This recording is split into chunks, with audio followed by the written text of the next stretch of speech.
And I think the reason that a lot of the people are up here tonight is just the sheer frustration and the disconnect that Washington has with the everyday person. I have never reached, honestly, the level of success that some of the people at this table has. And I applaud them for some of their achievements. There's some amazing things that some of the people at this table have been able to do over the years. But I've had some pretty good successes. I've started my own business. I've managed hundreds of employees, multiple offices. I'm a pilot. I'm a father of two. I'm actually a single father. I know in some circles that's frowned upon these days, but I think it's a reality that a lot of us have to face, that there's a lot of non-traditional families and a lot of single parents out there that are struggling to make ends meet.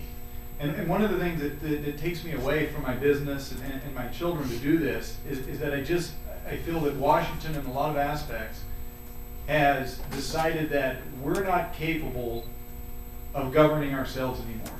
Our founders felt that we were, and they had left a country where a ruling class and a nobility ruled over them. And I feel that in recent years, more and more it seems that our government's kind of gone back to that they feel that they should rule over us, that instead of and offer incentives and encourage and motivate and inspire us, they should mandate, discourage us, and oppress us. And the left has done that, and they've done it in baby steps for years that we've all kind of said, okay, through appeasement, political correctness, and complacency, we'll allow this to happen, right? Kid whines a lot, you give him a cookie, and then you give him another cookie, and then you just give him the whole bag of cookies, right? Well, they just asked for the whole bag. And now as parents, we're saying, you know what, this is not right, this isn't appropriate. We've got to step up and do stuff.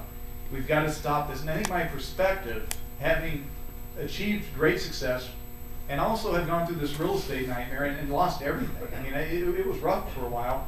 And then stepping back up to rebound gives me a perspective that a lot of people don't have. That a perspective that what it is to be an American. You stand up and you look back and say, you know what? I just lost everything. I just got beat up pretty bad by the economy. I can blame people. I can blame the government. I can blame whoever. But the reality is I would have never had that opportunity had I lived in another country. And the one thing that I do have in America is the opportunity to go get it again. So at 35 years old, I was set up to retire. And had I known what was coming, I should have. I should have just quit then and cashed out. But I didn't. So now I'm shooting for 45. We'll see what happens, okay? You got to re-engage, but it's only this country that you can do that. I've got a good solid base. We relate very well with a lot of the moderates and a lot of the independents. We have a very inspirational and encouraging message of proactive, realistic, achievable goals. And I think a lot on the right, we want to swing that pendulum all the way across.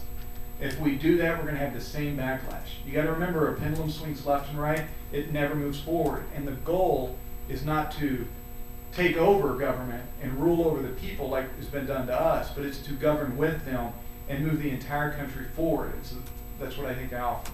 Thank you very much. Next we will go with Mr. Ward.